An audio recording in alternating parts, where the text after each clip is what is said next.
I'm gonna go over a couple of important things about this map before I get into the rollout and all the meat and beans. First things first, this map is it's very soldier dominated in terms of offensive, in terms of like offense. You guys will notice quickly that there are a lot of high bomb opportunities, so height is pretty good on this map for about 2/3 of it.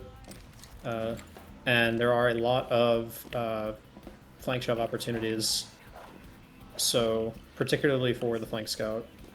You'll notice that the mid fight will generally boil down to two different types of plays that you can do as soldier. And I'll go over both of them. So, rollout's going to be your standard, you know, buff your demo man and get him to 260. I'll quickly run through it. Alright, so you're going to get your 260, keep your beam on out here. And then you're not going to shoot a sticky bomb off the door. I mean, you can, there are two different ways of the rollout, but I choose to do this one instead, where I walk around here, do a sticky bomb off here, do a 45 HP hop here, and then do another 45 HP hop here. So you're gonna, that means you're gonna jump and then get in front of your sticky bomb to take less damage, okay? So don't just dead it beneath yourself like this, because then you'll take too much damage and potentially take fall damage. Oh, no crouch dead? No, it's run, jump, crouch, dead. Okay. Run, jump, okay. crouch, dead for 45 damage. So when you do that, you'll come through here and then you'll grab the pack. And then if you want to do like an actual specific demo review for demo men, I can do that later. But you can either go up here, which is called lunchbox, or upper, or you can go lower. I'll leave that up to you, and you can feel out which one you want to do at the start of each of the mids when you play. But that reminds me, actually, before I get into the rollouts, I know I kind of just did demo men's, but I'm going to go over callouts first, actually, because you guys probably don't know what those are. So I'll start from last and go to mid. So this area in here is called lockers, obviously. Blue crate, this is, you can substitute out red crate for when you're pushing into their last. Seagull. Boiler is in here because of the boilers. This is called 90. Not really too sure why, but it's just that. It's not a 90-degree turn, so I don't know why. But regardless, then you have main or shutter / lobby. You can kind of substitute it out depending on whether you're attacking or defending. And then the rest of the callouts are pretty self-explanatory for last. You got boxes, you got point, you got window, and then you got under point or underbridge. You can kind of say either. So that's kind of the last callouts. From here, you have lobby. This area in here is called secret. Okay. This in here is tiles. Okay. You can kind of substitute out 446. Europeans call it 446 because of the decal. I prefer tiles because it's one syllable. So when you get in through here into second, also pretty simple. Here's the forward spawn. You'll get shutter, lower pack, under, and then you have alleyway in here, or just alley pack, ramp, which is, you know, don't confuse it with pipes, the lower ramp that goes up here. Make sure you differentiate the two because they're opposite sides of the point.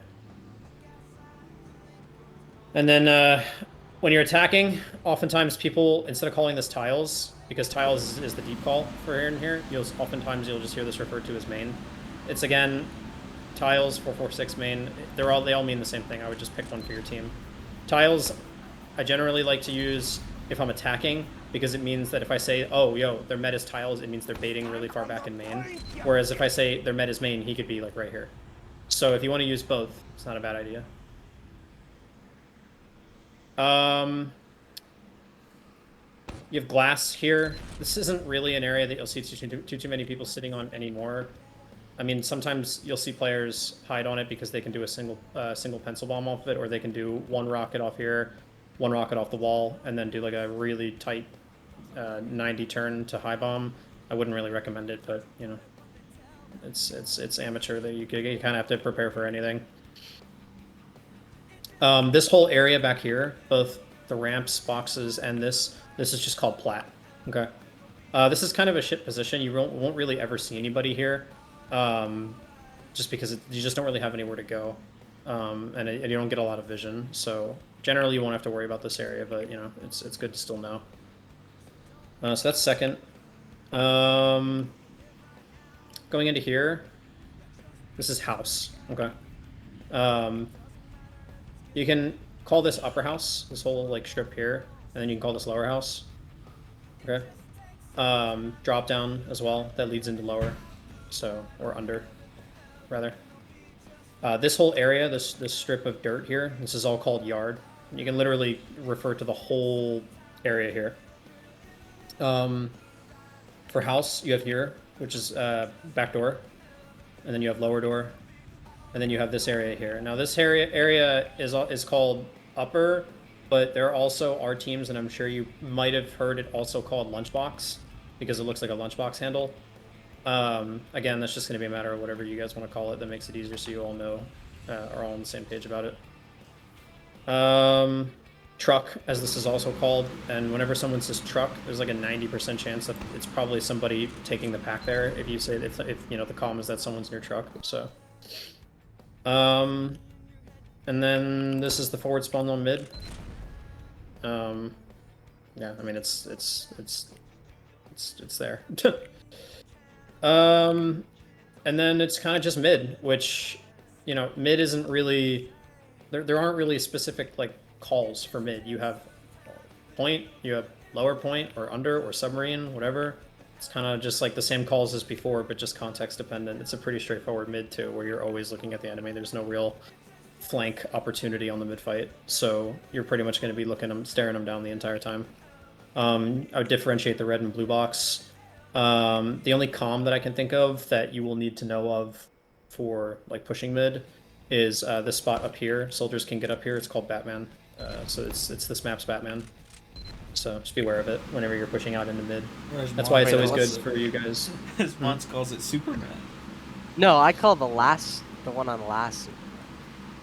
Yeah, that's why it's always good usually when you're taking mid to push through and push through valley or yard. Mainly just because you can just clear that with ease, and it takes a long distance for the soldier to actually shoot a rocket and get on top of your combo there, so it's pretty easily deniable. If you take it out through house, then I would recommend taking it through lower. Baz. Yeah. Does the soldier rollout easily get you there, or do you have to do some extra? To where? To Batman. No. So that's all the calls. I don't think. Does anyone have any questions? No. Okay. They're all pretty straightforward. It's Oh, kind of Superman.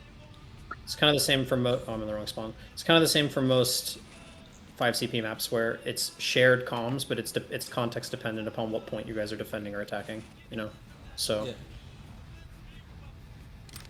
Okay.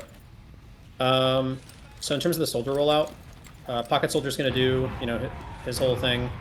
He's gonna shoot himself in the rockets here, and then he's gonna try to get himself to the beginning of bridge here. And then he's just gonna whip his pickaxe out and just run all the way to here. And then right here is where you're gonna want to catch your arrow. I usually like to tuck myself in the right here so that, you know, my medic can... Actually, it doesn't really matter. It doesn't really matter where you are. But just in this doorway / before you get to this doorway is what you're gonna want to try to do. Mons, the roller rollout, the roamer rollout is, I mean, it's kind of whatever. It's you don't really have to do anything super set in stone. I usually do one off the wall there, a speed shot there to get into here, and then you know just kind of utilize my health and make sure I'm not taking too much damage so that I can actually catch beam and get a buff as we're getting out through house. It's not super complex. The one thing that I want you to make sure though on your rollout, this applies to both soldiers, that you aren't taking unnecessary damage, because your rollout is going to be dependent on what you guys are going to do for the mid fight. So you can kind of do two things. Which I don't have to go over scout or medic, right? I already kind of talked about medic shoots the arrow after he gets through shutter at a soldier here, and then the scouts you guys are just W keying. The route that you guys are going to want to take though actually is like this. So just pretend I'm a scout here. You'll go like this, through the shutter door here, through right here, like this, and then boom, you're at the mid. So soldiers, what you guys can do are two things. One is you guys can play a sort of like more centralized mid, where you guys bomb off damage, or you get a little bit of spam in and then bomb. It's going to be a little bit like it's a little bit outdated. It's the more outdated method of the two. For hold on, I have to. This is not the right playlist. Give me a second. What W song choices? Kanye. Supposed to be. All right. Sorry. Yeah, so the outdated method for this one is playing it reactionary / centralized. I honestly would just ditch that method. Instead, there have been two different forms where you guys can take a more aggressive mid. The first one goes like this.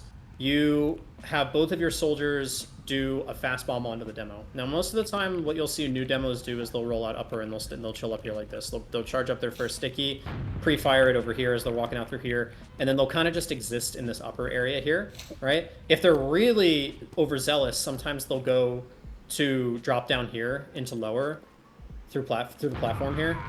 Either way, it doesn't really matter where they are as long as they're in upper for a substantial amount of time. Your guys' mid here will be like this. So if you want to do the fast bomb, and you guys are going to have to practice this because it's not the easiest speed shot in the world, you will catch buffs in lobby here like this from your medic, right? It doesn't have to be 300 because you're fast bombing the demo, so he's going to die before the other team shows up fully. When you guys get in here like this, you're going to catch buffs, and then it's going to be a rocket off the left wall here. You're going to want to shoot higher rather than lower because you're going to want to get as much distance out there as you can. And you can see even I'm not consistent at doing it because it's, you gotta have your first rocket placement be good. But you do it like this and then speed shot through there. And when you do that, it's easier than it looks. I'm just not good at this class. But when you hit the speed shot up through there, you can either just hit a good speed shot and ride it all the way up to up here, or if you hit like a mediocre speed shot and don't get enough height, you can just surf the ramp up into here and land on top of their demo. And then when you guys get the demo pick, immediately rocket jump back to your side to get healthy. Again, it's really, really strong, especially if you guys get consistent at it, because I guarantee you that demo men aren't going to know how to play around it or against it. But again, like I said, it's gonna take practice. Like, I'll see if I can even hit it here in this short time. Yeah, even that was like a half-assed version of it. But you see the idea though, and this is a legit strategy. I'm not just making this shit up. It's a relatively higher div strategy. Like, you won't see new players doing this really as often just because of its difficulty, of the consistency of it. But it is a legit strategy. Have you been hit with this? Oh yeah, dozens of times, especially when I scrim like higher end main teams and advanced teams. It's really annoying because as a demo man, you're forced to basically either play super passively in lunchbox or just start defaulting to rolling out lower, which puts you at more risk of spam from their demo man because the rollout to lower it's slower. Like it takes more time for you to grab the pack, drop down, and then get to the doorway as opposed to just grabbing the pack and wrapping the corner around here and already pre-firing your stick. Plus, if the other team's demo man is rolling out upper because you guys aren't hitting the speed shot, or you're not quick bombing, fast bombing this guy, it's a hell of a lot easier to play upper and deny the enemy demo from walking forward through lower from up here, as opposed to shooting from lower to lower, like this. Right? So forcing the demo man to have to roll out lower generally is good. So both me and Clover should go for this, or? Yeah, you guys are going to want to get on top of the demo man as fast as possible. So one of you goes, and then the other one follows, like that. Okay. So would it be Go ahead, Mons, go ahead. Okay, if Clover is like shit at rocket jumping, because he is, you can do a solo. Able to go out like lunchbox? Yeah. He can follow you. He can shot? follow you up later. The main issue is, if you do that though, that you have to like keep in mind, is their team's getting that backup now. Right. If he's slower to do it, the slower the cleanup, the less likely chance you have of both of you getting on top of the demo at the same time, right? So if he rolls out upper or goes lower and trails you slowly and then does something like this or whatever, like, the other team's going to be there by the time that Clover is just starting his rocket jump. So you're basically bombing that demo man alone, which kind of defeats the purpose, because the goal is to kill the demo man, and then if you're healthy enough, you can try to keep the space and force their team to just like either back out of the mid early or whatever. But If you're not healthy enough, then you can jump out and get healthy again, and then, you know, you've essentially won the mid either way. As long as their demo man dies, you don't lose anybody else. But, you know, if he's trailing you and you solo bomb that demo man, the likelihood of it being good just goes down significantly. So that's a strategy, that's a jump that you're going to have to practice a lot in your own time to get consistent at it. And in the event that it doesn't work, like if you try it or whatever and you end up doing something like this... Wait, no, I meant to fuck that up. In the event that you do it and you fuck up and you like bonk or whatever, then the sort of like go-to strategy there, like for instance, if you do that, the go-to strategy for that then would be to just jump up here and take height and then try to play it, and then try to just like rebomb at the opportunity that you can. If you can force their demo man off of upper through spam like this and force them to go lower or back out here, then it's actually not a bad idea to just rip the bomb based off of their demo man having to backing up and giving you guys space on the mid. But you know, both you as the soldiers and also your pocket scout needs to like recognize that their demo man is backing up, most likely because he's unhealthy, and then, you know, reacting off of that information. And it's going to be all stuff that you guys are going to have to like look at with your eyes and then, you know, communicate. So yeah, that's the fast bomb onto the demo. The other mid, which most, like, I'm going to say like 99% of other teams are going to rip, are going to be, you do the same rollout, doesn't really matter. You're catching buffs while you're walking up here, and you take both your soldiers in upper here, and then you just rip an instant double high bomb like this. Okay. In terms of your landing target, just pick whoever's easiest, and then while you're in the air, since you guys are going to be jumping at pretty much the same time, just communicate it. Say landing on demo, landing on demo, landing on demo, and you have a gazillion years to react off of that information, second soldier. Doesn't matter who rips it first. It's whoever's you know, whoever's first out the door. Alright. So based off of that, the soldiers are going to be calling who they're bombing, right? They need to talk with each other so that they know who to land on. Yeah. Okay. Realistically, the first soldier should just call it though, because you don't want both soldiers midair calling different people. Yes, it should always be the first soldier out the door. And then that's why I said the second one has time to react. Yeah. I wouldn't worry at all about the fast bomb, like trying to defend it. The fast bomb through yeah, you are not going to have to deal with that. I haven't seen that in 2 seasons of AO. I've never seen it. I'm telling you guys about this purely as a sort of like trump card that you guys can practice on your own time and use against teams that are just, you know, hammering you guys. But this double bomb with your soldier should be your guys' default for the mid. Okay. Just like it'll be every other team's. If that default mid is not working, then the fast bomb is a good way to try to like mix it up and you know, play your hand when you guys need to. But that obviously should not be your default. But you know, because it's that trump card and you got to use it sparingly, you guys should practice it enough to where Mons, you specifically should practice it enough to where you can just as soon as Drew says like, yo, let's try the fast bomb on excuse me, on mid, you got to be like ready to do it. No fuck ups. Yes, he has to flip that switch, that sleeper agent, you know? Yeah, so based off of the double bomb where you guys are landing, the rest of the team is going to do kind of... It's going to be pretty good for you guys, because the good news about metalworks is it doesn't take a long time for you guys to walk your combo to their side of the mid, right? Because of how small it is in the layout. So the good news for you guys is you can kind of afford Drew to sort of bait your soldiers a little bit while they're bombing. Particularly if they're doing the fast bomb, you don't need to like rush the call to walk up here and take space. Now, if you want to be super aggressive, that is definitely a valid call. Say like, yo, off the double bomb, we're walking forward. Don't stop, okay? That's definitely valid, and the way that you would go about that is after you're done rolling out through lower, right? As soon as your soldiers say, I'm bombing, then you just walk it up your guys' side. You just walk up your ramp like this. And just establish this space of the mid, because then you guys will have high ground, and they'll be forced to kind of like pseudo rotate based off of it, but they'll also have 2 soldiers on top of them while they're trying to do that. Where does the combo roll out for? Lower. Lower? Okay.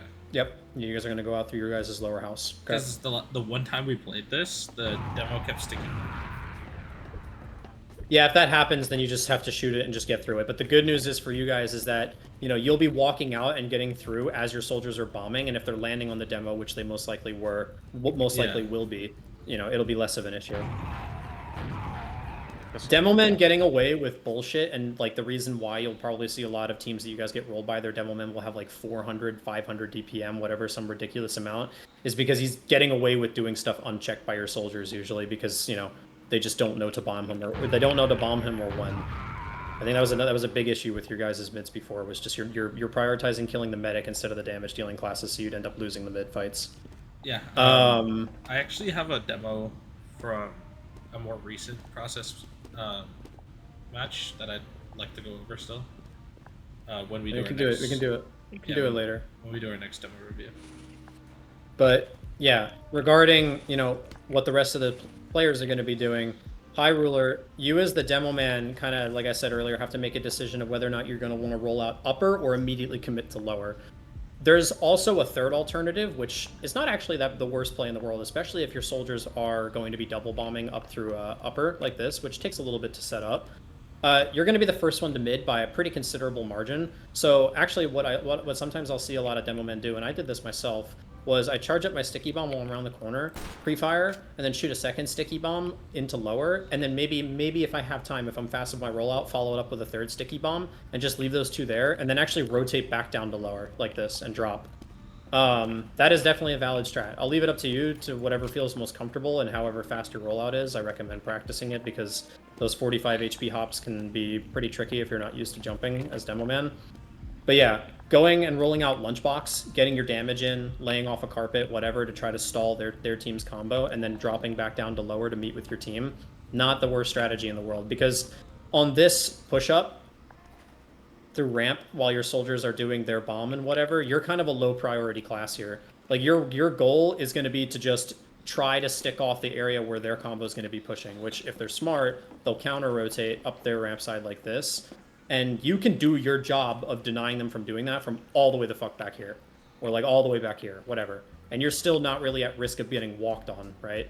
So it's a pretty flexible mid for demo man. But the one thing you don't want to do is you don't want to bait super hard, because if you do that here, like the further back you go, it's the less vision that you're generating for yourself. Like you lose sight of their valley. You lose, if you pedal too far back here, you lose sight of their ramp and stuff like that. Like, you don't want to bait. So even if you're, like, not the most healthy in the world or whatever, you should still stick to this area if your team is deciding to walk up and commit. And the good news for you, Drew, is that your job of denying the soldiers is much easier as soon as you establish this height here like this, because, you know, you've established high ground. So... yeah. So that's the demo man. The medic, I mean, you're just going to be trailing your combo. I mean, you can kind of chill, you know, behind your demo man, or you can chill behind your pocket scout, and then while you're taking space, you can come up here like this and try to play up here. I wouldn't get too overzealous and overextend too far, but you're just going to be trailing your combo players. And then flank scout, you can kind of do one of two things. You can either walk under point and kind of like, you know, explode onto the enemy while your soldiers are landing, so you can play cleanup, which that's how I would prefer to play the mids when I played flank scout in advanced. But another thing that you can also do when you're rolling out, since you're just going to be with the combo anyway, is also kind of playing second pocket scout and playing to deny soldiers. It's really going to be up to you and, you know, whatever you feel most comfortable DM wise. But, you know, at the end of the day, if your soldiers are good about their bombs and stuff like that, and their team is like kind of shitty in terms of reacting based off of it, and they're not taking height like they should to deal with it, and they're just backpedaling like this, then that means that you can kind of just establish space pretty damn easily. Like, for instance, if a team kept on backing up into Valley while my soldiers were bombing, oftentimes as flank scout, I would say, okay, well, I don't really need to full push under here like this because they're already kind of backing out of the mid, so I'll just establish height like this and just kind of chill here. You know, if their demo man decides to stick around, I get damage here. If their pocket scout looks at me instead of, you know, the bombing soldiers, and even if I die, that's still really good because you're taking the attention away from your soldiers. So you're also pretty flexible on this mid. It just depends what you want to do and what your soldiers are doing. If your soldiers are fast bombing and they're landing on the demo, you should play with the intent of helping your pocket scout deal with their soldiers, because they're most likely going to try to send it for a sack. Either that, or their soldiers will just recognize, like, okay, they fast bomb, so we're going to do it too. But yeah, on the default, you can kind of pick whatever you want.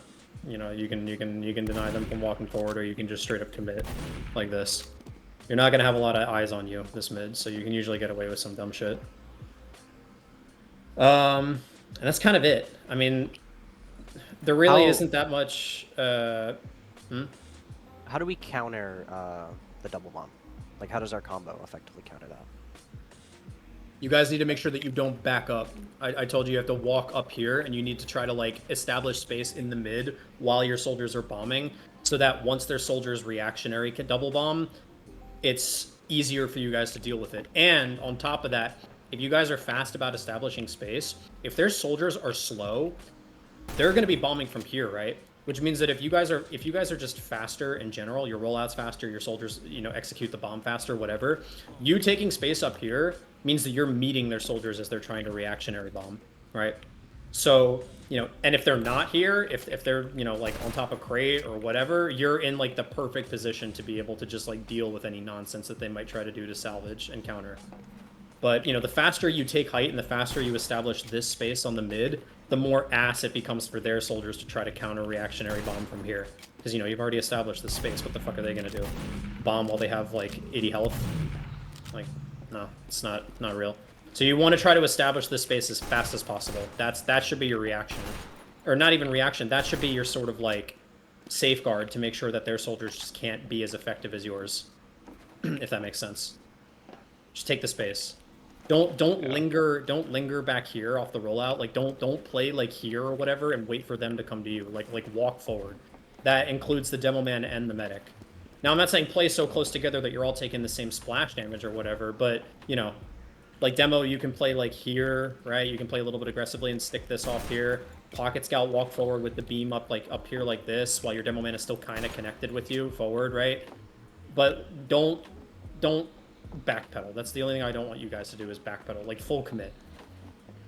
Because backpedaling in this is really ass. Because if both of your soldiers die, right, and you guys aren't able to get literally anything out of the mid, if you guys are kind of caught in a state where you're like half committed or whatever, leaving through Valley is really ass. Because it's very easy for them to just walk it through your house, and then you guys are in a situation where you have to take it up through map room / secret, and then, try to refight through Shutter. And if they're fast enough to establish that space through house, that's basically just second lost for you guys. So I want you guys to try to be more aggressive on these mids. Walk forward more, and that also means you need to be calling focus fires more for your demo man, for whoever, right? And then Lo-Fi or whoever your flank scout is at the time needs to communicate whether or not he's playing to deny or if he's playing to get in. So it's all got to be kind of established beforehand so that everybody knows generally where they should position themselves. So sort of to kind of, run it as an example could be, let's say the round starts. Drew's like, okay, I want our soldiers to double bomb. Okay, fast or slow? Just do the default. All right, I want our soldiers to default double bomb. Okay, so that means that both soldiers are going to get healthy in house. They're going to rip the double bomb high. And then Drew, the assumed call should be, we're going to walk forward and take space. Remind them that is the play. Don't assume that they know to walk forward. Be clear about it. Be like, all right, we're double bombing our soldiers and we're going to walk forward up ramp. Okay, got it. We're going to walk forward up ramp. Our soldiers double bomb. We're going to establish this space. If these soldiers are here, Drew, these guys are your priority, okay? These are the guys that you need to shoot if they're here. Or really just any players on height, okay? That are like on the same height as you on this side. If it's like a scout or whatever, you can kind of not really pay as much attention and focus more on the soldiers. But just don't tunnel. Don't tunnel if it's a player here, right? Like your priority should still always be keeping tabs of where their soldiers are. So, but yeah, does that kind of make sense? It's gonna seem a little chaotic the first time that you guys try to do it because of just how fast everything is going to unfold with how aggressive these mid fights are. But as soon as you guys get it down, and if you guys manage to successfully pull off the fast bomb a couple of times, I think you guys will be okay. Like a lot of people don't like this mid because it plays a lot quicker than any other 5 CP mid just because of the nature of how the mid is laid out and how small it is. And how there's not a lot of space between this side and their side. I think I like the idea of playing this mid more aggressive. Yeah, it's fine. It's just as long as your players are shooting the players that they should be, which means Demo Man, traps off. And by the way, you don't have to insta-det on this mid. Traps / carpets are really, really powerful on this mid. So, if you want to just lay a fuck ton of sticks on here so that they can't just like walk up for free, do it. If you want to lay a fuck ton of sticks here so that they can't leave through house, or you want to trap behind them from across the point, and you want to make sure that they can't backpedal out of valley, do it. Like you are able to do your job really effectively as a demo man from all the way across the mid with very little charge on your stickies. So it's not a very large mid. And then soldiers, I mean, your guys' job is pretty simple. It's just get the fuck in there, and then make sure both of you guys are landing on the same target. Does anyone have any questions about their default mid? Yeah, I've seen soldiers play on top of the crates, like the red and blue crate. What would we do if, in the scenario that there's soldiers playing up top there? Well, in this particular case, it doesn't really matter if their soldier is playing up here, because at the end of the day, that means that they're not committing to both of the, like, this is a shit spot to rebomb from, or to counter bomb from, right? So if this is here, you guys, if this soldier is here, you guys are actually at the advantage, which the reaction to that, to a soldier playing up there would be your demo man rotates sticky spam to hit a stick or two up on that guy, and then your flank scout actually rotates to also get some spam and try to get that guy off of height. And while that's happening, then your soldiers would rip their bomb. Because as soon as that guy gets pressured off, you guys are able to rip the high bomb from here. If he doesn't get pressured, right, and he's able to just kind of get free reign spam onto your team, this bomb here doesn't exist anymore. So you guys need to make sure that this player gets off of this crate, particularly from your flank scout and your demo man spam. Soldiers, don't worry about shooting that guy. The only form of damage you're going to be able to have against that guy is either long range spam from your guys' blue crate, which sucks, and I don't even recommend you guys go up there in the first place, or directs, which, I wouldn't hold my breath. Yeah, so you just need to shift your demo man's sticky spam to that, and then your flank scout also needs to help pepper him off from pressure, and then you guys rip the double bomb. Okay, that's if we're not double bombing off rip, right? I mean, that should be if you guys are double bombing off rip, but if their soldier just happens to be faster, that guy needs to get pressured off of there for the double bomb to still happen. Okay. So, it's going to be based off of your guys' rollout speed too, so I would also definitely recommend you guys practice the jumps here. I can't really stress it enough. This is going to be one of the more difficult rollouts for almost every class, that for all explosive classes, so... Okay. It's kind of it for the default mid-fight. If no one has any other questions, I'll go into pushing into second. Good. All right. So pushing into second is going to play pretty simply. The positions for this are going to be, you guys are going to have your flank is going to be the ones in charge of house, and then the rest of your team is going to take it up through alley like this. And the way that it's going to happen is, most likely the way that their team is going to set up, if it's even Ubers, is they're going to have their medic playing in main. They're going to have their demo man also kind of playing like on point / sticking off, a few other spots. There's a couple of spots that you guys should look out for the bomb.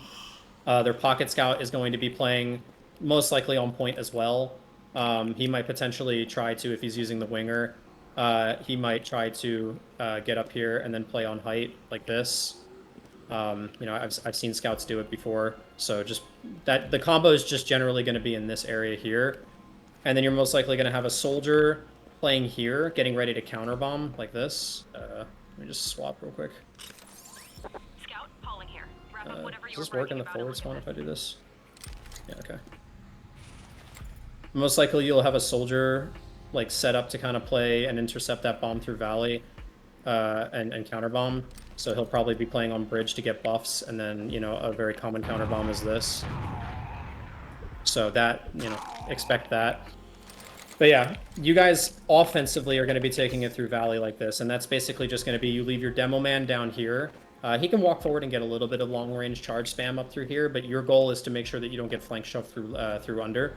So stick off this, and just kind of play here. You stick off your full behind here. If you want to play a little bit more forward, but just make sure you have your flank trapped off. And then it's going to be you take your beam through here, buff both your soldiers as you guys are walking through here like this.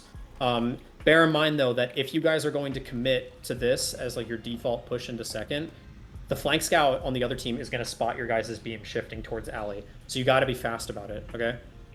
So you buff your soldiers through here, and then it's just a simple this, and then get in. Really easy. That's the sack. I would recommend sending obviously both soldiers, because single soldier sacks are Mickey Mouse. So buff both your soldiers when they're in a safe place here, not taking spam. And then, if you're good enough, you can do it around the corner. Okay.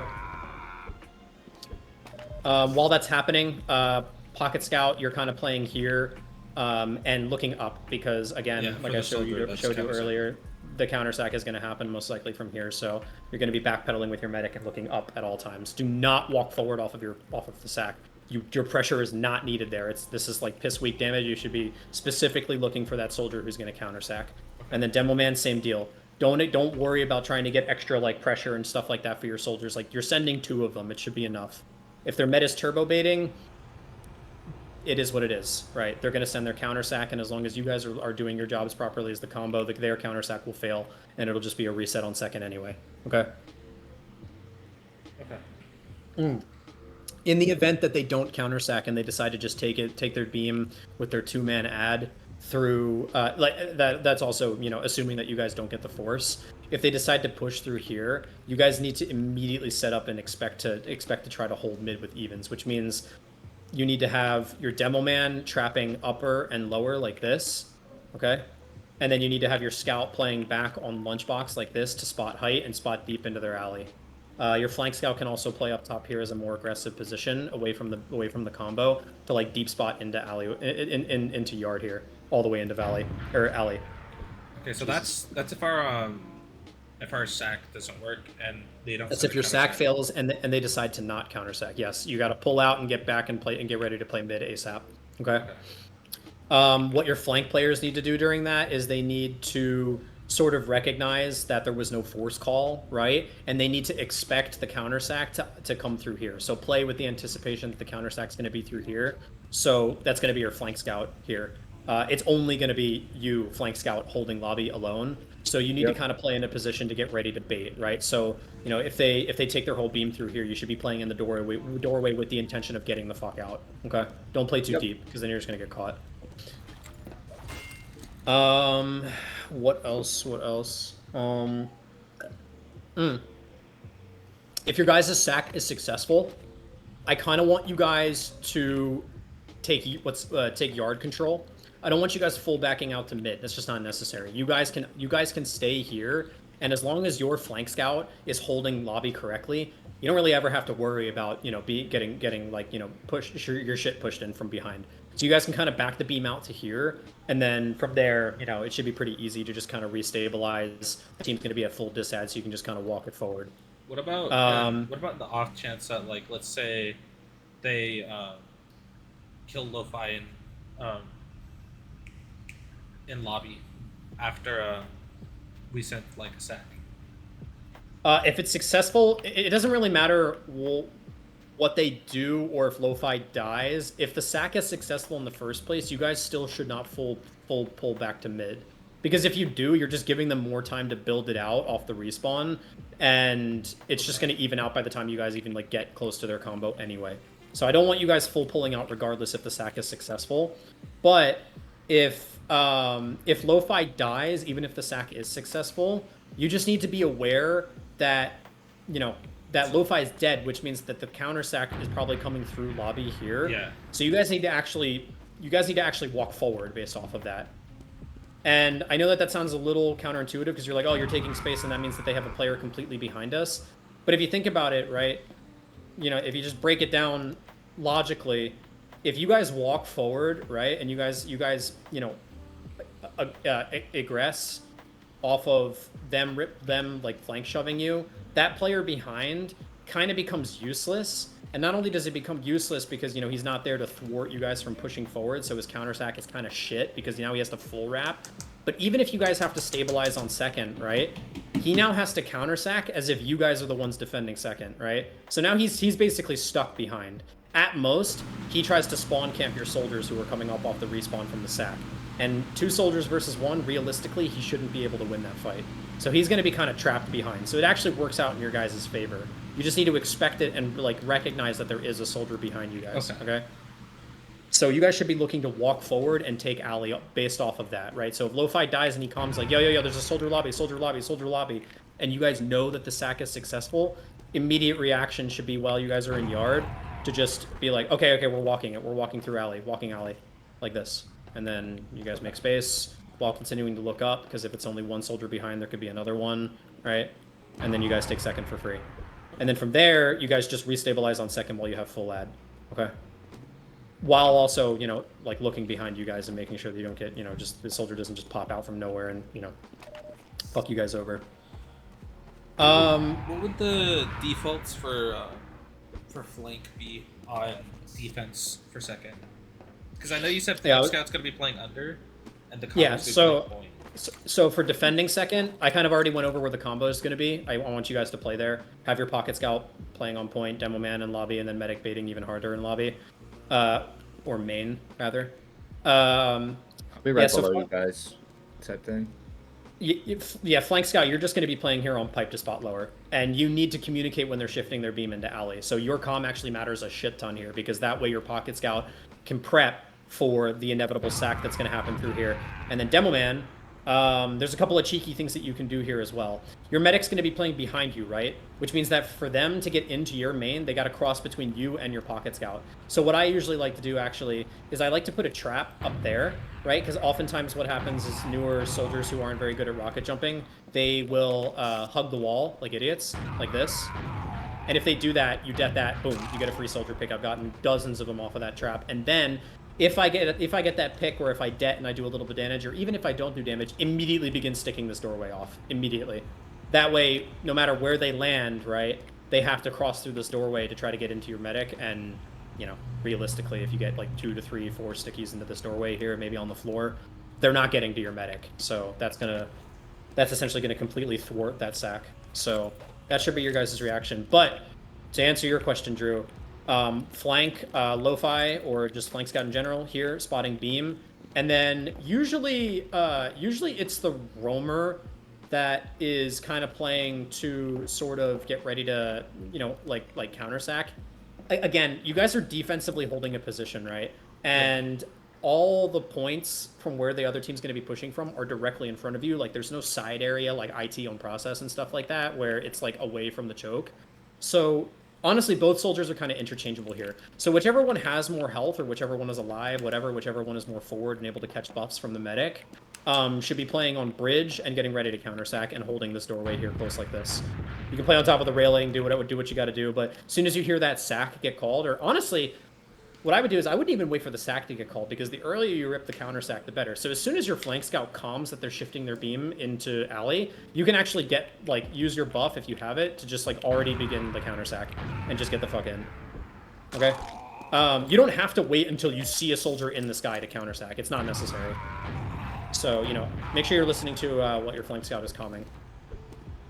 Again, that's gonna be whatever soldier is just more healthy and in position. The other soldier can kind of play to just, I mean, it doesn't really matter where he is, because it's just gonna be another explosive class on a doorway. So if he wants to take over for this position here for the counter sack, because realistically you shouldn't counter sack both soldiers here. If you want to take over for where your soldier on bridge was previously playing before he ripped the counter sack, just to hold this doorway here so that they can't, poke this for free, feel free to do so.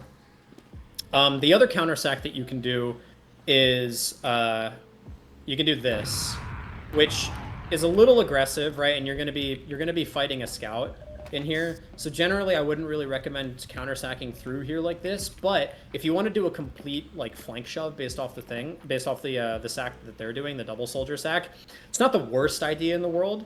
It's better than sending a single soldier behind. So if you're gonna shove their flank here, make sure you do it with 2 players. And that's just going to be your flank scout is going to basically just follow you through house and fight that with you. If you want to do it, you can do it from here. And if you aim up higher, you can try to just kind of get through this doorway here like this and get in fast while your flank scout trails you. That way you can kind of 2v1 quickly the flank scout in here. And then while you guys are behind, you can make the decision to either full wrap or come back out after getting the pick. And then, maybe the other team has thought they had the space to establish up through alley like this, and then you end up being there right on top of them. So I'll leave that up to you guys. But generally, the counter sack is going to be high like this, and then the other soldier is just going to play here to take over that position for him. Okay. Should we go for the flank shove if they're double one fails? You should go for the flank shove as a sort of secondary option to a counter to a counter sack. I think the counter sack should still always be the one soldier in bombing into alley like this, and then just kind of having your other soldier play to make sure that their flank scout doesn't walk forward. But I would say rip that flank shove if you guys.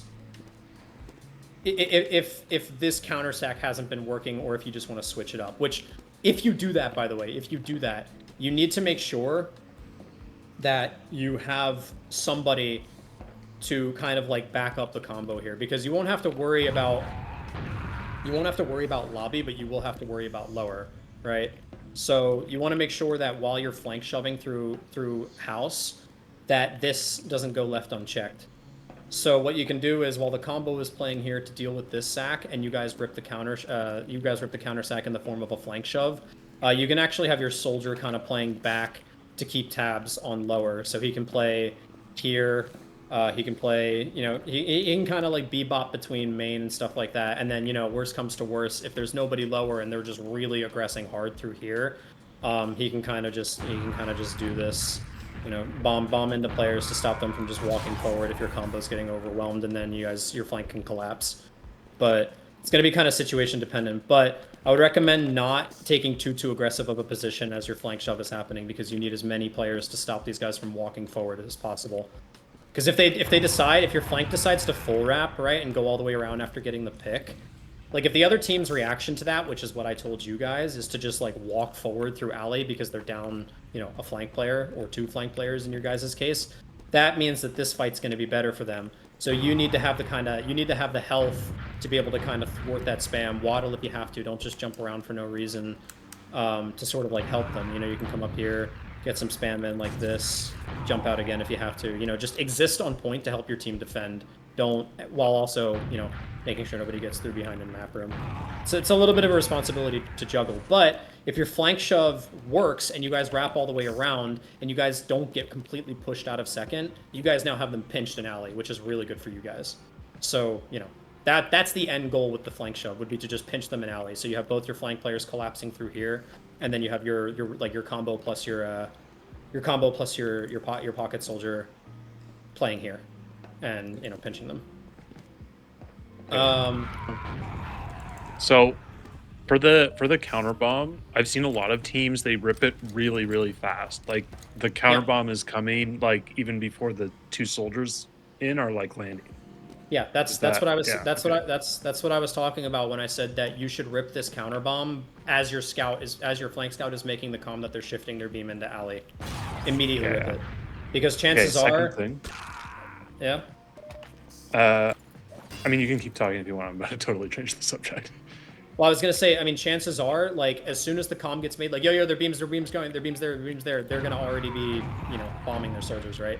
So, yeah, it's not a bad idea to react quickly off of it.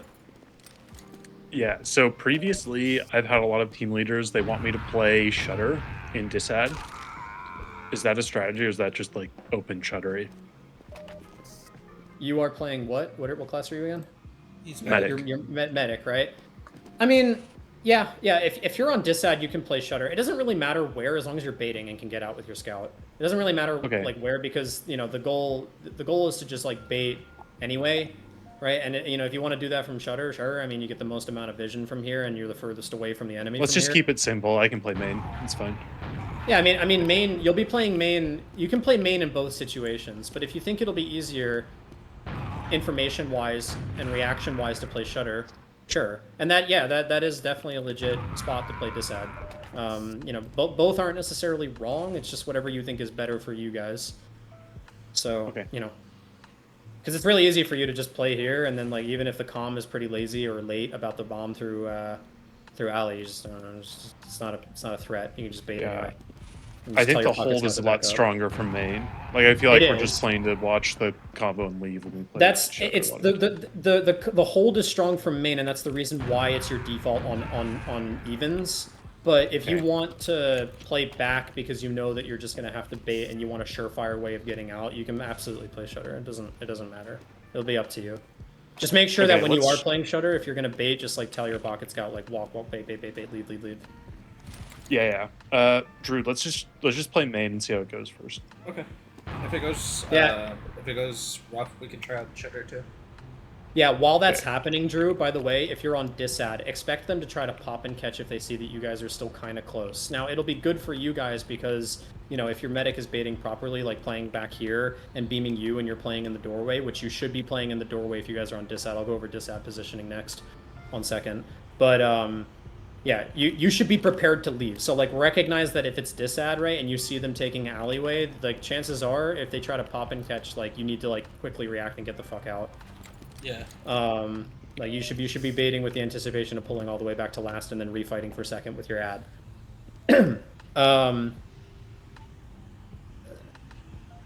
Shutter just kind of serves as an area where you can essentially, you know, have all the vision in the world, and you don't, you know, the threat of getting caught with a pop and catch is almost non-existent. So it's just more safe, which is why it's not a bad idea to play Shutter, but both work.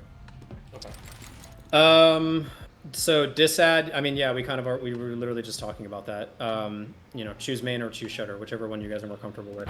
If you guys get caught in main once, bag it and just play Shutter instead. Play it safe. Or if it feels uncomfortable in main and you feel like you can't bait your medic as fast as you want to, or you can't, you know, you can't play with as much vision because you're forced to be playing back in the doorway, just play Shutter. It's fine. Okay, follow-up question. When I'm playing in main disad, do I leave like through tiles and Shutter, or do I go the long way? Okay. So I'm getting better. Yeah, you're baiting through tiles. You're not baiting through boiler. Okay. It's too long. For the rest of your classes, it doesn't really matter where you play. I mean, you're not the priority for disad. So flank scout, you can play in the same position that you would in evens here, spotting and seeing if they're taking their beam through here. Through alley. And then soldiers, Mons specifically, if you guys want to play with the intent of making them force as they walk into second, very valid. You can kind of rip, again, you can kind of rip that sack, and this would be a sack in your guys' case, not a counter sack. You're just only going to want to try to force them so they can't, you know, walk up and take it for free without using.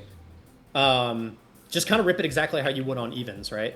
So, you know, you're playing with, you catch a buff, right? But your medic is going to be baiting, so even if you don't have a buff, don't ask him to come to you. So, you know, you're going to be healthy, whatever, you're going to have a bit of a buff, whatever. Even if you don't, as soon as your flank scout calms that they're taking their beam in through that, just do this, and then, you know, if you're lucky, if your timing is good enough and they're not anticipating it, you can get the force as they're walking through alley, which is really shit for them. Because not only will the bait be completely free and they'll lose attention of your combo, but that'll make the push out into second even easier because, you know, it'll just make it so that, you know, you don't have to ever really get set up on last, which is good for your flank scout. It means that he doesn't have to swap off and worry about the timing of, you know, pushing back out onto second with ad and, you know, worrying about back cappers and shit like that. So if you can get that force in alley, then all the better. Again, it's going to be whatever soldier is in position and healthy enough to do so. So I'll leave that up to you guys. I'll try to be in that position as much as possible. Yeah, I mean, if you want to, Mons, there's like a poor man's version of this, which is a lot safer, which is where you go to here and you're completely hidden, and then you do this. But, I mean, I don't know. I think it's awkward. I definitely think it's more awkward. I mean, you're an OG user, right? So maybe it's not that bad. But, I don't know. I just think it's just a bit strange positioning. Maybe you catch them off guard and try to do it once and see if it works. The idea is to sack as they're pushing through, right? So I guess it doesn't really matter how you get on top of their combo, right? But generally speaking, you get more distance through this, where you see tap off the bridge and then you go like this, and you can get super deep off of it instead of going off of a wall shot while you're already in the air. Yeah. Like so. Pogo. Yeah, it's like a wall pogo, wall shot, whatever you want to call it. Wall climb, I guess. Like this is kind of shit, but I mean, you know,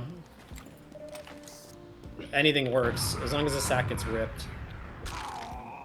But so is pushing alley better for offense on second, or is pushing house better? Pushing alley is always going to be better. It's just the default that you're going to want to do, no matter what. Just because it's the easiest for your scout to intercept a soldier from. and it's the easiest to rip a pop and catch through, or just like take space fast, where you kind of just walk forward and your scout plays on height like this. Demo man can get charge sticks from deep in alley, and you can shoot them all the way to main to bully the other team's combo out and stuff like that. It's just better. The only time that I would recommend ever taking your beam through house is if you guys are trying to, if you guys know that their team is not playing main and they're playing shutter and you want to try to catch them, which that is a valid play. While you guys have ad pushing into second, because what you can do is you can use on your demo while you guys are pushing in like this. So let's say you guys take house control, which in this case it means your flank scout and your one of your soldiers will be watching back here to prevent the counter sack or to prevent the flank shove. But you walk it forward while you guys have ad, and then you kind of do this, right? And you can get in really quickly on top of them with Uber, and then your scout walks through and reflashes your demo man. I have a clip of me doing that. Yeah, I mean, it's valid and it's fast, but it relies on your demo man, being able to actually jump out through house, which isn't always guaranteed because of spam, right? The chance of there being just random fuck off rockets and stuff in through the doorway there to prevent you from being able to get that second sticky is pretty high. So most of the time, alley is just going to be your safest bet. All right, so that should be your default to push in, no matter what the Uber situations are. Worst comes to worst, if you guys are a little slow while you have ad and whatever, it's fine, because better to play it safe and not have to risk getting sacked onto through alley, where it's easier to deal with a soldier in the sky than through house, where if you have somebody who's kind of hiding or something like that, or somebody who's playing back here like this or under or on the pipe and whatever, you guys try to walk it through dry. It just doesn't. Walking it through dry just doesn't exist through house. It's not, the spam is just too great, even if they're holding this ad. So that's kind of second in a nutshell. I think you guys, as long as your guys' communication when you're defending from your flank scout and then your combo reacting off of that, I think second should be pretty easy for you guys to hold and deal with. I definitely think that on metalworks it's going to be the mids and the cream of the crop for this map, which is pushing into last and holding last. I'm going to keep it a $150 with you guys. Last on this map is fucking AIDS. It's awful, both to attack and defend. The push out is miserable. It's too damn difficult because of the distance that you have to cross and the fact that the entirety of the space covered between your last and second is entirely indoors, which is just always going to be like awful to deal with as pretty much any class. So what I want you guys to kind of cement into your brains is not only the 4-man, which we talked about before, but it's even more valid on a map like Metalworks, but also the fact that counter sacks need to be even fucking faster on this map. I'm talking like you guys your soldiers got to be on the motherfucking ball with it, or else it's not even worth it in the first place. Just try to dry walk it and see if you can take space. Because if you guys are slow about your counter sacks here, like what the fuck is your soldier supposed to do if he's getting into lobby like 3, 4, 5 seconds too late? Right? Like they're going to be out on second, baiting already, and you got to get your ass through a doorway to try to rip this counter sack while they're fucking set up waiting for you, while Demo Man's got sticks like this, and like fuck that, man. Absolutely not. So I hope you guys can kind of see how important it is that tempo for reacting if you guys are trying to push out of last is everything. If you guys are too slow, fuck it. Fall back and reset on last, because it's going to be a hell of a lot of an easier time to defend last than it is to try to just keep poking second and eventually push out.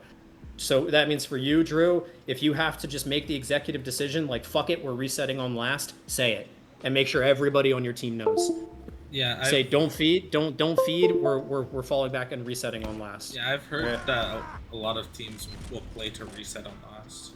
Yeah, it's the most valid, safest strategy, because I'm telling you guys, last is just so bad. It's like sultry last, although you guys haven't played that map either. It's awful. So that kind of leads me to default positionings when you guys are holding last. I'll talk about defense and then offense after that. Defending, if you guys are on evens. Flank scout, gun spots.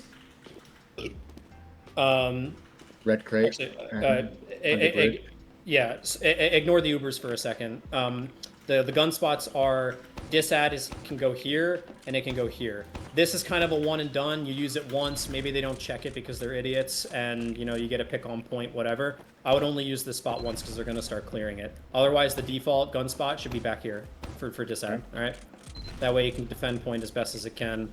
And yeah, I mean it's a disad gun spot. It's not going to be particularly great. Even's default gun spot is going to be right here. Okay. Make sure that it's not too far left on the gun. Make sure that it's far enough right to where it's not getting, you know, just like freely spammed from right, but it's also far enough out so that, you know, if a player tries to, you know, I don't know, swing his dick a little bit and push like this, like the demo man or whatever, you know, the gun is able to spot it. And, you know, realistically, if it's evens, that guy shouldn't even be out there in the first place, but you want it to be here specifically to hold this area and react to soldiers getting through lockers as quick as possible. What else? So that's the gun spots. Dispenser goes here. You want that for your medic and your demo man. Yep. Okay. Demo man, you're going to be playing under the bridge like this. I would be very careful about walking forward like this. If you're, you know, getting set up before the other team has had time to fully push in and establish space in lobby, you can walk up here and get traps on like boiler or on the corner here and stuff like that. Like that works, but you know, if you don't have time to do that or whatever, your default should be underneath the point here and then just sticking off this, okay? And sticking off this. All right. These two doorways are your, you know, area denial domain. So just play it like that. Medic is going to be playing on bridge like this. He's going to keep the beam on you, and then he's kind of freely able to buff most people from this spot here without exposing himself to main as from a sniper sightline. So yeah, and that's the other thing that you also need to be wary of, Demo Man, is a lot of times teams instead of just ripping the 4-man because they're not familiar with it, they'll sack one soldier and then come up sniper and try to peek him through shutter. That's why it's important that you play below here and don't ever overexpose yourself after the team has already established space in lobby. Okay, so make sure you got that, you know, through your head, because you don't want to become a pick here, because you dying here means they take this entire space for free, which means their demo man can literally just walk forward and do this. Which, that's bad news for your gun. Which means that if they get your gun, the sack comes through for free, and then, you know, it's ass for you guys to defend. The beauty of this is that you're able to play, most players here are able to hunker down and hold their position, like their doorways, from completely safe areas. So a soldier is able to hold right, which is this is where a soldier plays, doesn't really matter which one, but a soldier plays up on top right like this to deny right? And you can do this from a corner peeking super safe area. Demo man can lock out shutter and boiler from a super safe area like this, right? Like, that's the beauty of this last, and that's why it's so ass to push into as offense, because, you know, there seemingly isn't a lot that you can do most of the time, because it's all, you know, doorways that they can play super safe positions in. So as long as you don't ever overexpose yourself, you're fine. And then the other team, the other soldier, your team's other soldier should be playing here on the corner here to deny this. You can kind of bebop between this position too, but you got to be careful if they're running a sniper. That's a super deep sightline that they have from you in boiler, so you just got to be careful about it. All right. Otherwise, play up here and play to just, you know, shoot the people trying to push through lockers like this. Okay. Drew, this is another area, this is another time where Pocket Scout isn't really necessary, because you guys are all playing with the intention of keeping your gun alive. So if you want to come up sniper, especially if they're running a sniper and you want to buff and you want to peek them from an off angle, that's valid. Yes. I would recommend not defaulting to playing back here in cubby, because this is the most commonly checked area from a sniper and shutter. A couple of good off angles are this, right? If you really want to get fucking jiggy with it and you want your soldier to help you, you can jump up on top of here without exposing yourself through lockers. If you want to get a really off angle peek like this and have your soldier hold you close on the ground like this, that is also definitely viable. Mix it up a little bit, but never peek the same angle twice, because if you die here, it's just infinitely worse for you as the defenders, and you know, as opposed to them.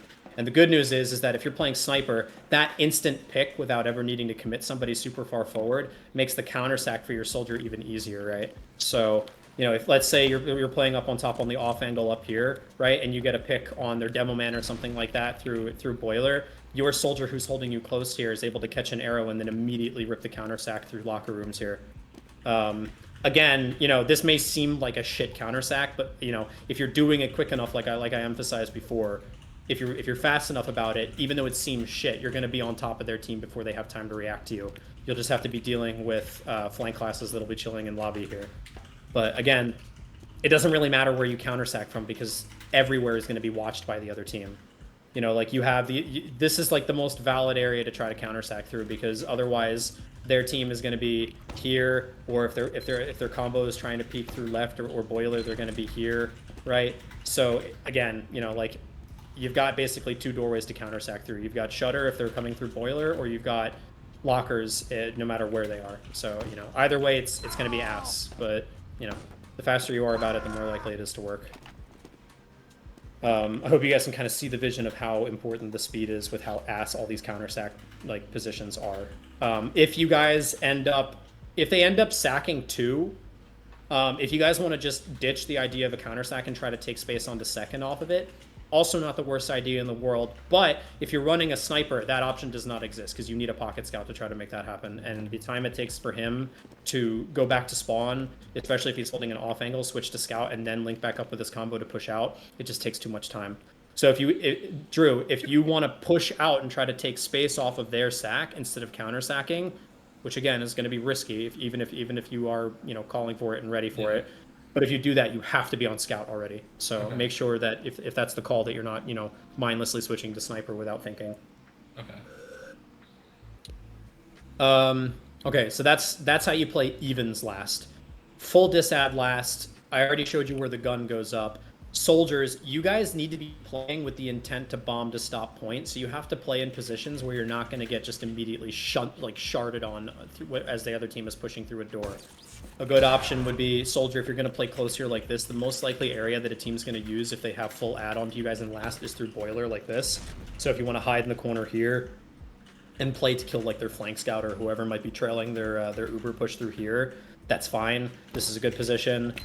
Same goes for right. If they use in through boiler, it's kind of good to maybe drop back to here and kind of play in this position here, you know, provided that no one is holding you like this. And then eventually, once they push through, once their uber fades, you can bomb the point from here. But you know, your goal is to just keep your distance and try to take as little damage as possible from these, you know, outward lying positions.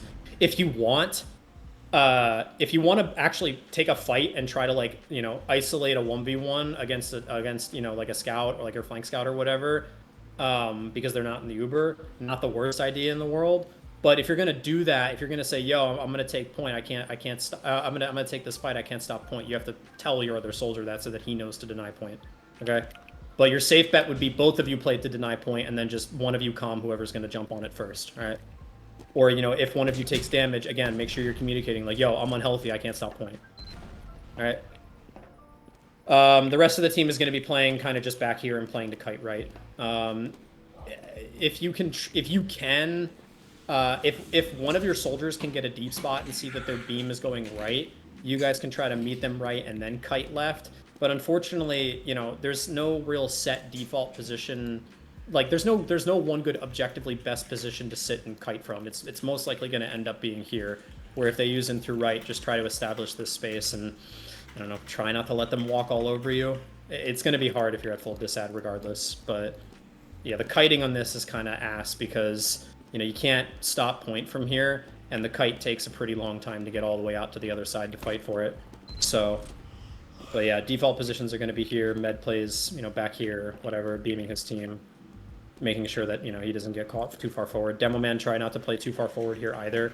Try to play back here, you know, get your 8 sticks on point, whatever, do this. And then once you do that, kind of play back here. And play to kite right, and then, you know, as soon as you see cap time, then you can det, whatever. But it's just, you're just playing the kite. It's pretty bread and butter. You guys know this already. Other than that, I mean, make sure your flank scout's swapping to heavy as soon as the gun goes down. It's pretty standard last hold on disad. I mean, it's a disad last hold. You guys can only do so much. Wouldn't it be too slow to go to heavy from that point? Because I've had it so many times where I try to push heavy, and then... I mean, if you're on full disad anyway, like, chances are... I guess it depends how good their Uber use is in the first place. I mean, if you think switching to Scout's going to be better timing-wise, then sure.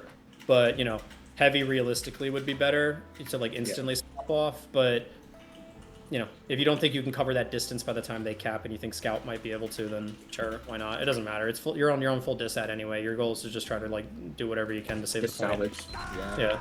So I've had it so many times where I just swap to heavy and like just before gone, I just have started just swapping to scout instead. Yeah, that's fine. Okay. If they no, if no, they go, rip go. it if they rip it fast 90 and dishead and I'm playing where you showed me as medic, do you think I should be trying to kite backwards and left? Left. Yeah, okay, yeah. okay. You should be trying to play back here and beaming your players who are fighting for point right here. Okay. Understood. Yeah. Again, if you're at disad, unless you guys were building and you think that you can get for the post, realistically, your life doesn't really matter that much here. Yeah. At most you're arrow tanking like your demo man or something like that to try to keep him alive to defend point. Yeah. But yeah, it's yeah, it's full disad, bro. Like, just expect that y'all are expect that you are kind of a useless player there. Okay, so that's kind of defending last. You guys can probably pretty like see from the layout itself and how I explained with the counter sacks. This last hold is tough to push into on offense. It's not hard to hold on defense as long as you guys don't just slip up and you guys play your defaults like you should. Which is why there's a couple of ways to kind of take a slice at this on offense. We kind of already talked about it for the sake of going over how you guys defend, but the most common thing that you'll see is the sniper strat, and I actually think that's not a horrible default for you guys to do, which is just have your demo man, have your demo man stick this off, have a scout bait out the shutter, shoot and death the stickies, and then as soon as the stickies get dead, have your soldier just bomb through. If he dies, whatever, it's expected. I got you, Drew. I know the lineup for the scout to open the shutter. Okay. So yeah, if he dies, whatever, it's expected. One soldier, by the way, does not mean that you need to full give up everything. Okay, just play and expect that they're going to counter sack. So demo man, just stick off this, stick off that, whatever. You guys should still be able to stay in lobby. The good news is that because of the way that metalworks like lobby and map room or secret, whatever you want to call that, and tiles and all. The good news is that the counter sacks are very easily able to be dealt with as long as you're expecting them, which means that lobby doesn't stand to be as much of a transitional point in the map as it would on like Snakewater or Process or whatever. You guys can kind of stand your ground in here if you have to. So if you want your players playing passively to prevent you guys from getting shoved in here, so that you guys can maintain lobby control after sacking your soldier, that's valid. Because what's their team gonna do? They're gonna try to rip the counter sack, and if it's just one Joe Schmo like it should be, that's easily dealt with. And if they try to push through here, why the fuck would they do that? That's a horrible exchange for them. So realistically, you guys should not have to give up lobby control here. Okay, just stick it off and make sure they can't just walk through for free. Yeah. So after that happens, your sniper will roll out. He'll come up. You'll buff him. You'll peek him. Try to kill the sniper if they're running one first, and then as soon as that happens. If you can kill their sniper through peeking shutter, another good area actually is to tank your demo man and have him kind of clear this and shoot here to clear this, and then eventually peeking your sniper through deep like this. Okay? If you can do that, right, he's out of the range of the gun, which is good, which is why you can't really walk him forward through shutter, unfortunately. But if you can take control of this area through use of your demo man, and you can peek your sniper deep like this, their medic doesn't have a lot of areas to hide, which means that you guys should be able to establish space, which means gun goes down much quicker, right? And if the gun goes down because you're able to peek both your demo man and your sniper, so people are probably going to be taking cover, like your NG, their medic, etc. Gun's going to die, and since you guys have already established this space, the sack onto their medic from your soldiers is free, or from your soldier is free, right? Because you guys have already established this space, and now the gun's dead, and you have a sniper, so they're probably not going to walk out from there unless they disrespect the sight line. Okay? So, yeah. The only thing you guys need to be careful of is if this soldier jumps out and gets healthy, he might rebomb this after you guys try to take this space. So you just have to be aware of that. So Demo Man, if you want to kind of stick this and shoot projectile spam, whatever. Unfortunately, the lock and load was like the goat of this offensive push. And since it doesn't exist anymore, it's a little harder. But shoot a couple sticky bombs, whatever. Your soldier will be here with you to spam the gun as well. And then if you want to just stick this off, right? Make sure that their soldier can't land, whatever. Do whatever you got to do, like it's demo MGE. Do that so that they can't just like bomb it for free. So that your sniper can actually peek that. But yeah, the goal with the sniper is take control of this area, kill the gun by establishing this space without feeding anybody, anticipating that they're going to try to probably rebomb it if this guy jumps away, and then peeking your sniper to kind of hold down this sight line while your soldier rips the sack after the gun dies. Soldier, you should be ripping that sack as soon as the gun dies, so they have as little time as possible to react. All right, because if you're playing on the defense mines, the gun's dead. Okay, I'm immediately expecting a soldier to be like trying to push my shit in, right? So the faster you do it, the better. Okay. In this case, it'll be whichever soldier is, I guess, the better sniper. I'll leave that up to you guys to decide. It doesn't really matter. But whoever you think is going to be able to hit shots better, I would recommend be the one to actually sack and come up sniper. This style of play is also very common on Snakewater. I think I might have calmed it once when we played it a little while ago, and when we tried to rip it. But yeah, sacking soldier and coming up sniper is a pretty common, play for pushing into 5 CP lasts that are hard on offense, which is more than just this map, unfortunately. Yeah, so anyways, that's play number 1 that you guys can try to do. Play number 2 is kind of what we went over in on process, but it's much easier for you guys on this map, luckily, which is the 4-man. It's much easier to catch buffs for this 4-man because, like I said before, lobby stands as less of a transitional period of the map, so you guys can kind of catch buffs without ever really needing to worry about taking spam, and then you guys can kind of just rip it however you want. If they are peeking a sniper deep here like this, before ripping the 4-man, you guys need to see if you can try to get that guy away from right side. Usually it'll be a soldier who pushes in like this and tries to just get some spam on the sniper, and then jumps out of lockers if he has to. But the reason I say that is because the best place to rip the 4-man from is from boiler. And that's just because you have this entire protective wall here, and it's very easy to bully, take space with your buff and kind of play around this corner to bully their demo man out so that you guys can walk forward for free, and then boom, you guys are in. All right. So yeah, you guys should be catching buffs in like tiles of lobby, playing with the anticipation to spam their demo man out, and then ripping it through here like this. Demo, I know I showed you a single pre-jump on Bagel. One does exist here, but if you're not comfortable with it, then you don't have to do it, but you can do this.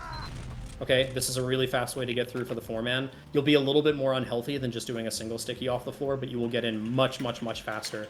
So, it's up to you if you want to practice it or not. But otherwise, if you don't want to do that, then, bully the demo man out, make sure there's no sniper there, and then just rip it through like this. And then, your soldier should also try to get through the same way behind you. It's one off the floor, one off the wall, strafe around. And you want to do it almost like at the exact same time, soldiers. Don't do it super staggered, because the purpose of the 4-man is just throw as many people on their medic as possible so that their gun gets overwhelmed. Okay. And then flank scout. I don't know. You're a scout. Good luck. Figure out an area where you think that you can slip through a doorway unnoticed and see if you can get in without getting shredded. Most of the time, that'll be through like this, where you'll come through, bait it wide, and then try to like wrap around here. But I think the gun even sees you from there if it's in the even spot. So I don't know, bro. Best of luck. It's hard knock life for the 4-man. But yeah, that's play number 2. Be the gun's target, Lo-Fi. Yeah. Honestly, yeah, low-key not even a bad idea. Just Take bot the at the attention gun. away. Just bot at the gun. But yeah, so that's play number 2. Play number 3 is to rip the classic double soldier sack and then bait a little bit for the counter sack. Again, I think that it's valid, and it's not, like I said before, it's not hard to hold second here. Your chances of losing second here if they decide to push through without counter sacking are much better, because it's very easy to hold this here. But yeah, I don't know. I mean, I think coming up sniper is just going to be a better play in general, because I think less teams will know how to deal with that. Yes.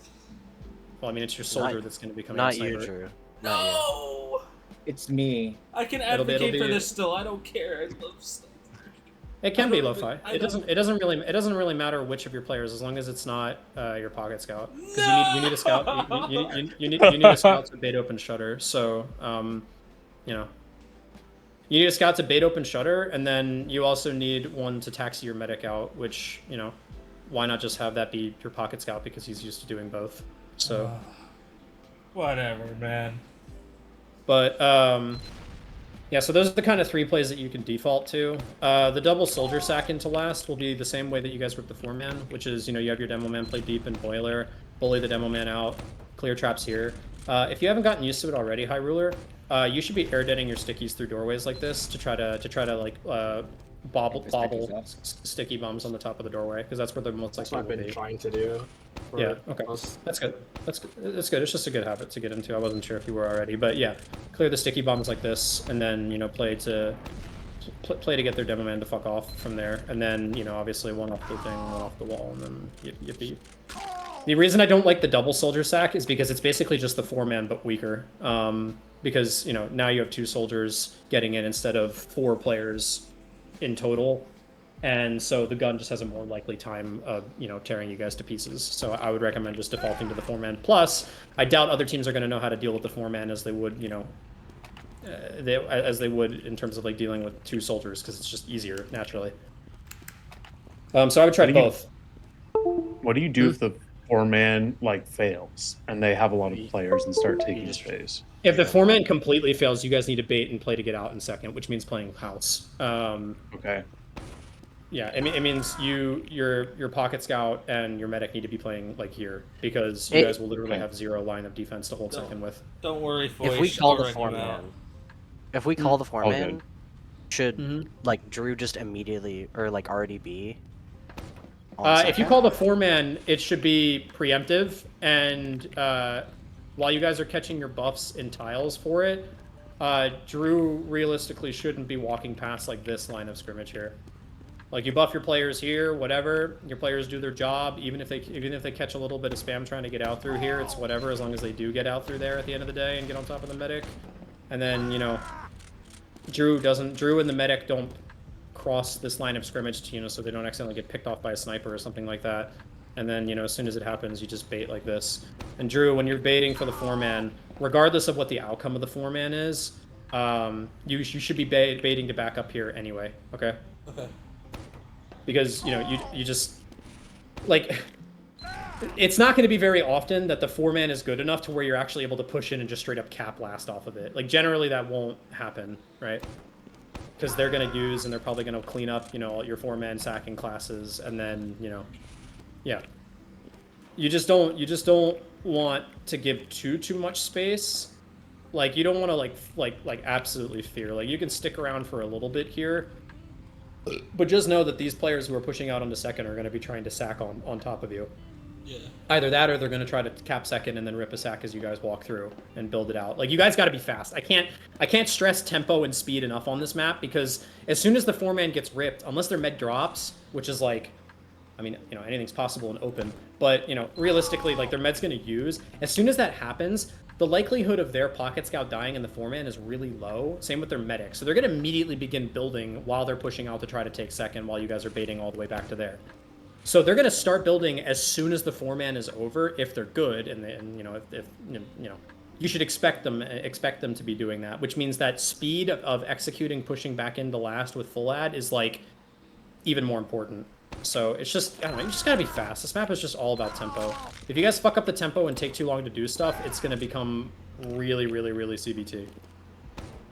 But yeah, I mean, that's the push into last. If you guys are using full ad, to prevent the likelihood of a sniper doing dumb shit, you guys should try to just take it in through boiler like this. This is just the safest spot to pop on your demo man, and then recatch him.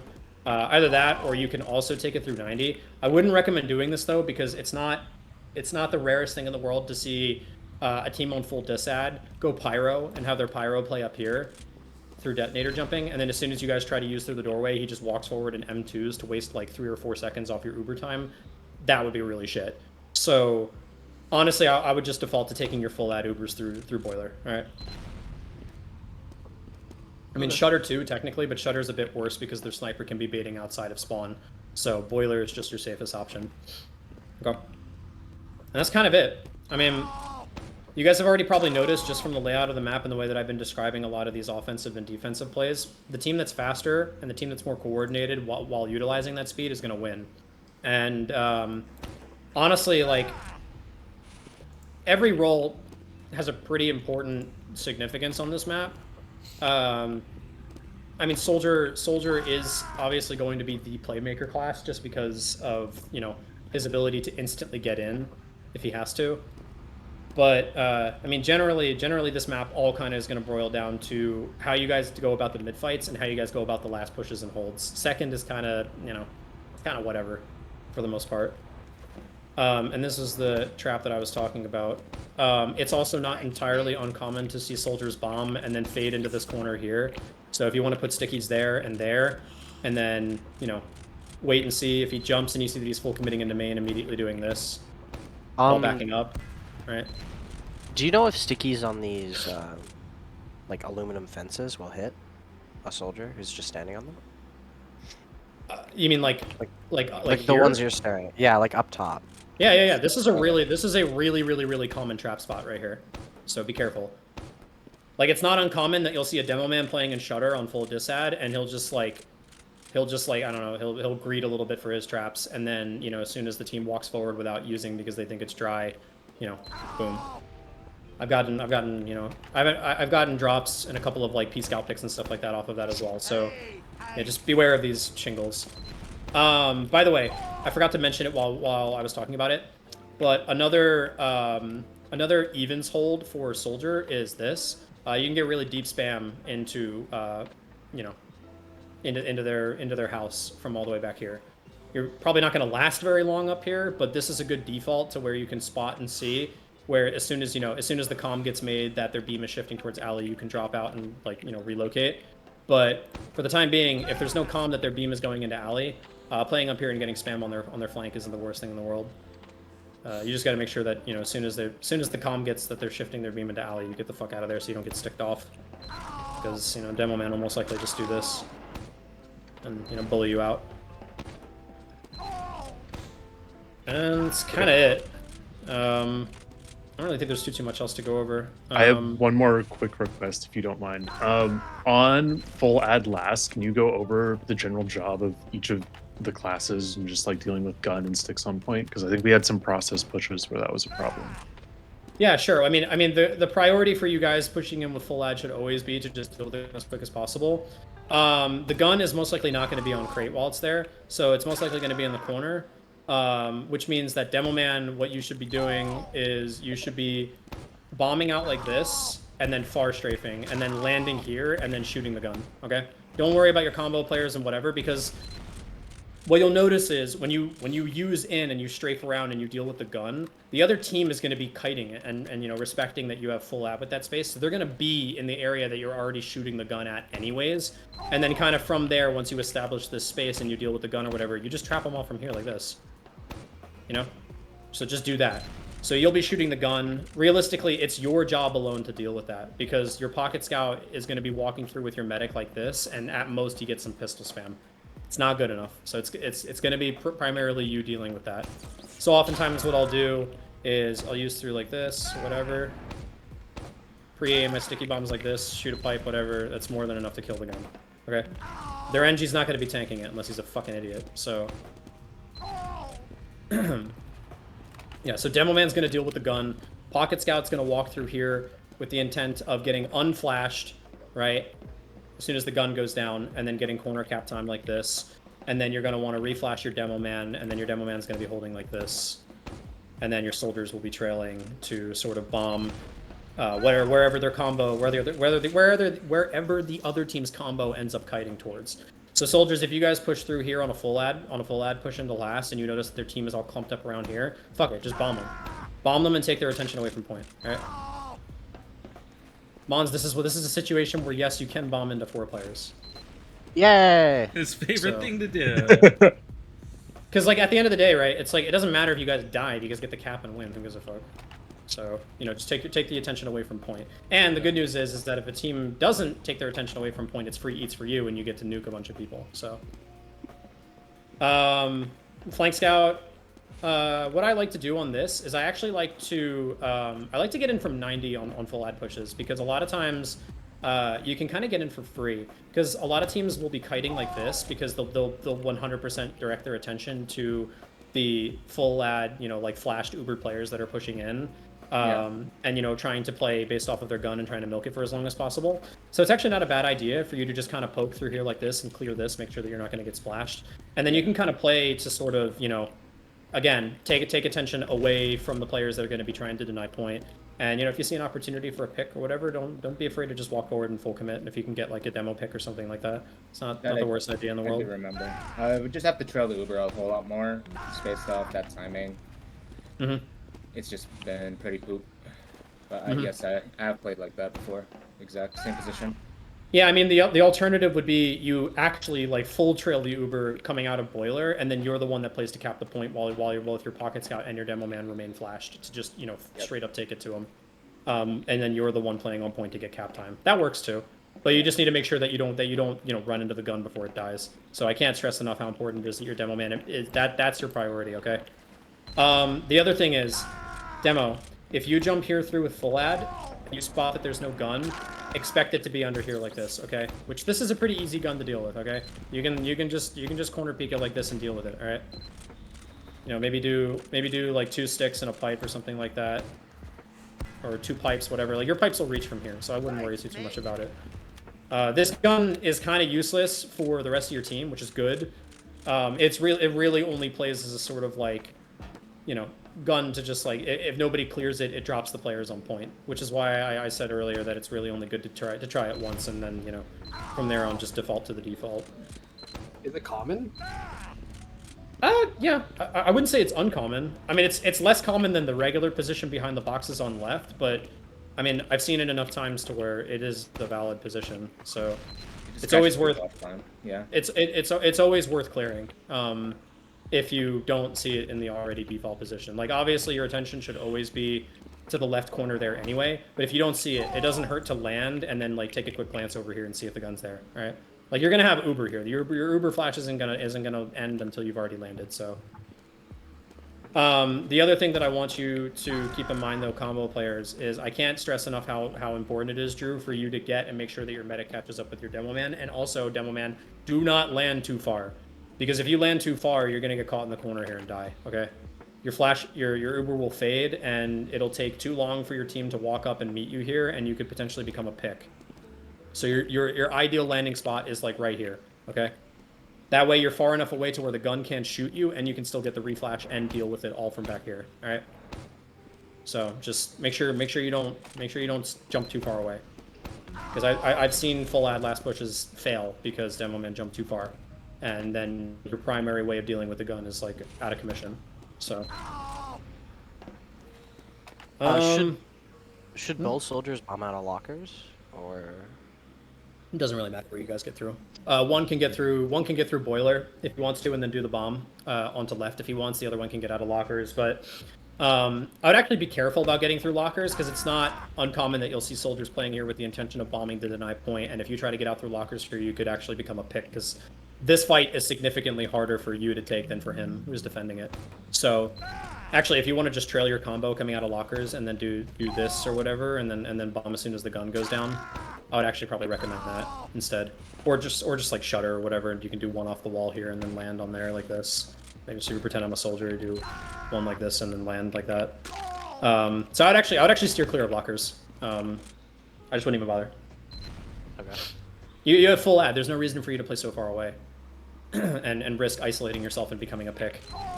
The beauty of a full ad push is that you have Uber to lead the charge, and then you have the rest of your players to sort of like deal damage to clean up off of the damage that your Uber gets. So, you know, playing, you know, disassociated from the combo and away from your players who are literally invulnerable is only going to be worse for you. So, I mean, you don't want to play so close that you have to take beam away from them and you have to get flashed, but you also don't want to ISO yourself, because then you just have less people to attack last with. So trailing the combo from where they use in from is always a safe bet. All right. There is a position up here that you guys should be careful of. Superman. It's not really that common, but you'll see. It's Superman.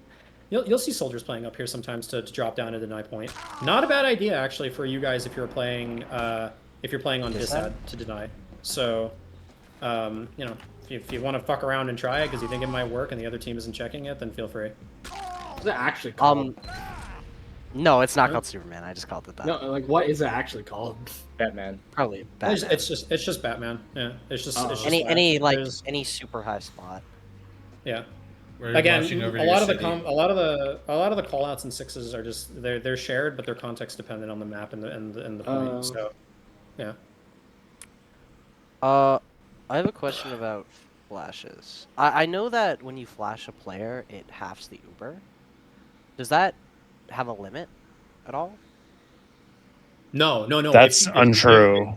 no. If you well, first off, it doesn't half the Uber. It just drains it faster. And if you flash multiple players multiple times, the Uber goes out way fucking faster.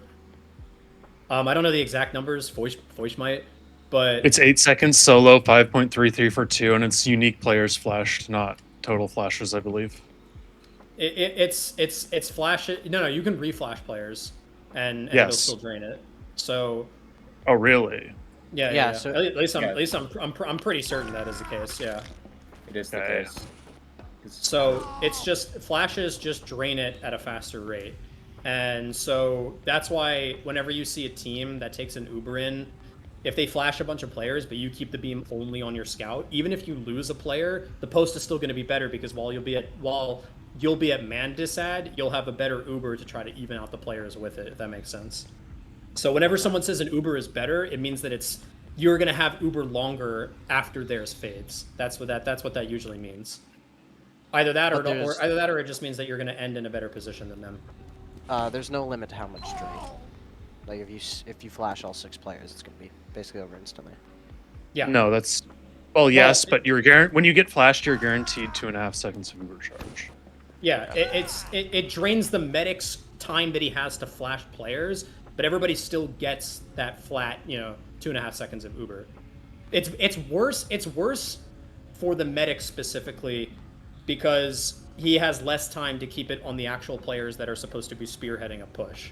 So if you flash your players when you're supposed to be using them with full ad, that means that whoever is supposed to be dealing with the gun, or whoever is supposed to be locking out spawn, or whoever is supposed to be, trying to bomb the players to deny, whoever is supposed to have the majority of the Uber just gets it for less amount of time, which makes his job harder, if that makes sense. So you just want to avoid getting flashed if you don't have to. Yeah. And usually, generally, good medics will go about being able to make the judgment call of like, okay, does this guy need to be flashed? Do I care if I drop him? And should I flash him to sort of like save players and stuff like that? So that's all stuff that's going to be dependent on the medic's judgment. But you can make his job a lot easier by just never putting yourself in that scenario in the first place. So, yeah, that's what I was telling you. That's why on MVM when you crit somebody, if you want to get your Uber back by F4ing, you flash your other players in the lobby, and it fades the Uber quicker. I knew that the flash it diminished the Uber quicker. I thought it just halved the Uber. No. It turned an 8 second to a 4 second. No, it just seems that way because of the rate at which the percentage drains. So, I mean, you can go into a lobby and you can check it out later, but that's really only stuff that your pocket scout and your medic need to be like completely aware of, because it dictates how long they can stay in off of an Uber push, and whether or not your medic has the ability to flash players and yada yada yada. So, all right. Well, if anyone doesn't have any more questions, that's kind of all I have to give. Actually, I forgot to go over pushing in and holding mid.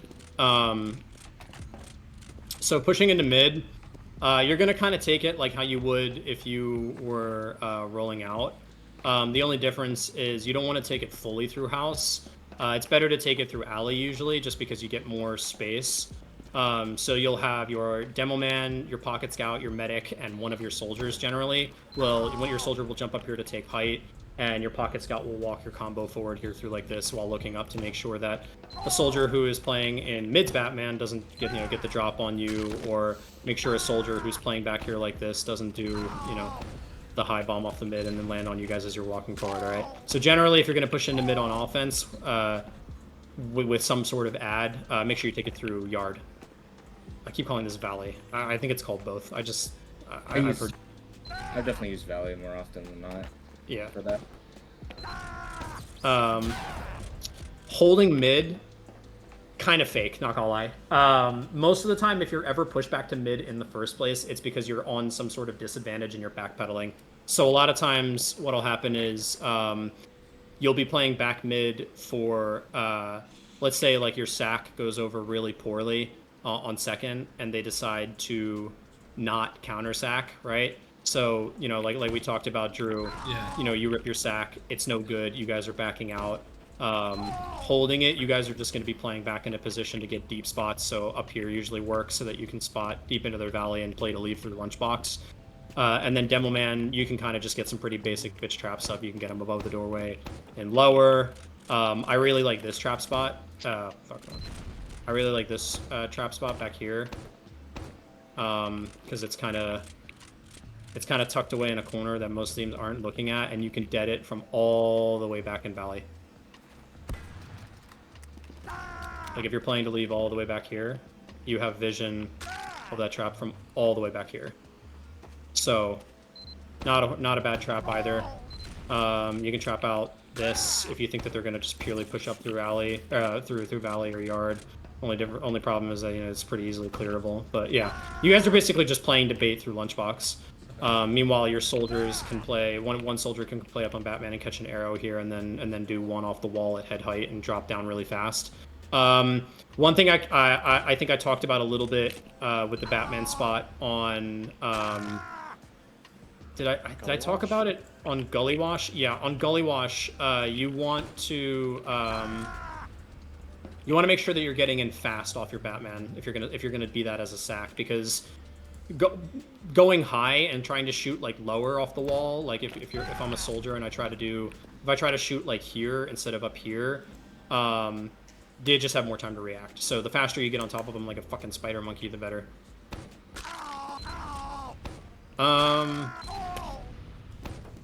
Yeah, I mean that's kind of it. I mean, you're gonna have your flank players pushing through house when you guys push out on into mid, while your combo is pushing through valley/yard. So yeah. Okay. But other than that, I mean, mid serves as the most transitional period of the map. You won't see teams trying to hunker down and hold mid like you would on maybe like Snakewater or Process or something like that, because the push into second isn't basically like on the midpoint. Like you guys know how on Process, choke is almost directly next to the actual point itself, but on this map, your quote-unquote choke is miles away from mid, right? So it just plays a little bit differently in that regard, where mid serves as a transition period to get to this area where you rip the sack, and then you pull back to it if you have to defend temporarily. Okay? So yeah, I would not treat mid as a sort of like idle place if you guys are evens. Okay, it's not necessary. I think that's kind of it. Now you guys know kind of how to push into mid. I don't think you'll ever have to worry about pushing into mid as long as you guys are clearing your height and making sure that the soldier doesn't get on top of you. There's not really much else to worry about. Everything else will be directly in front of you. Perfect.